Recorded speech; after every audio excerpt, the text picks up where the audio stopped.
اور اس سے پہلے لاہور میں انٹرنیشنل کرکٹ کونسل پی سی بی اور بنگلہ دیش کرکٹ بورڈ کے درمیان طویل ترین مذاکرات ہوئے ہیں۔ آئندہ 24 گھنٹے میں بڑی پیش رفت کا امکان ظاہر کیا جا رہا ہے۔ آئی سی سی گھٹنے ٹیکنے پر مجبور ہو چکا ہے۔ پاکستان کی جانب سے سخت شرائط کے ساتھ بھارت کے خلاف میچ کھیلنے کا امکان بھی ہے۔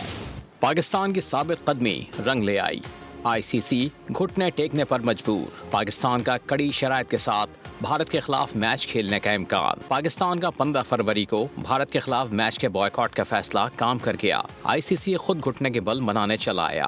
آئی سی سی ڈپٹی چیئرمین عمران خواجہ، chairman P C B Mohsin Naqvi اور بی سی بی کے صدر امین الاسلام کی ملاقات۔ بات چیت 5 گھنٹے سے زائد وقت تک جاری رہی۔ عمران خواجہ نے بھارت کے خلاف میچ نہ کھیلنے کے فیصلے پر نظر ثانی کی درخواست کی۔ پاکستان نے اپنا موقف اور تحفظات واضح انداز میں پیش کیے۔ ذرائع کے مطابق آئی سی سی نے بنگلہ دیش کرکٹ بورڈ کے مطالبات پر مثبت رد عمل دیا۔